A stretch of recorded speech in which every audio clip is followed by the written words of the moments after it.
नैजिनै नं कक्लाबारि बिटिसि बियाबाव मन्टु बरुवा दिनैनि जे काउन्टिं बावहाय प्राय 16,000 डिफारेन्स लानानै देरहासार जानो हादों। बे जोबोद गोजोनथावना बाथ्रा। रायजो राजाफ्रा प्रमद बर'नि दैदेननायाव जि बिटिसिनि सरकार सोलिगासिनो दं बेनि सायाव कमप्लिटलि फोथायनाय लाखिदों आरो डक्टर हिमन्त बिश्व शर्मानि दैदेननायाव जि गभर्नमेन्ट सोलिगासिनो दं आसामाव बेनि सायावबो फोथायनाय लाखिदों।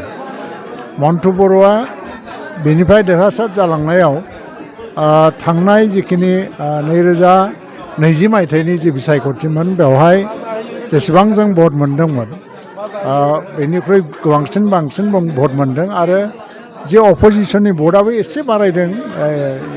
2000सो भटनि बारायनायखौ नुनो मोनदों, नाथाय बे भट बारायनाया जेबो नङा।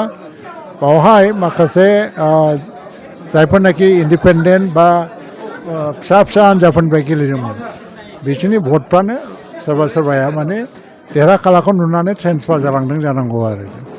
जियानो जा बिसायख'थियाथ' जालांबाय, दाना जौगानायनि खामानि मावनांगौ। मानो होनना बुङोबा बे बिसायख'थियाव रायजो राजाफ्रा खालि जौगानायनि थाखायल' भट होदों। दा दिनै कार्बि आंलंआवबो इलेक्सन जालांबाय, काउन्टिं जाबाय दिनै आरो बेवहायबो बिजेपिनि दैदेननायावनो गभर्नमेन्ट जानो थांगासिनो दं आरो फैगौ 5 बोसोराव प्रमद बर'नि दैदेननायाव जे इउपिपिएल बिजेपि जिएसपिनि गभर्नमेन्ट सोलिगोन बे कमप्लिट सोलिगोन आरो मन्टु बरुवा बेवहाय सासे गोख्रों बिबानगिरि जानानै खामानि मावलांनांगोन। नाथाय बे समस्थिया जाहैबाय सिटनिनो समस्ति हिसाबै बे ओनसोलनि रायजो राजा गोबां दैदेनगिरिफ्रा बुङो इएम होनांगौ।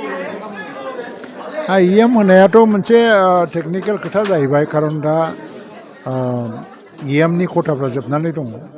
बेखौ मालाबा सोलाय सोल' खालामो बे आलादा बाथ्रा, नाथाय रायजो राजाफ्रा इएम मोननाय मोनै बे आलादा बाथ्रा रायजो राजाफोरनि बुंनाय। नाथाय मन्टु बरुवा सासे इएमनिफ्रायबो बांसिन जौगानाय खामानि मावनांगौ।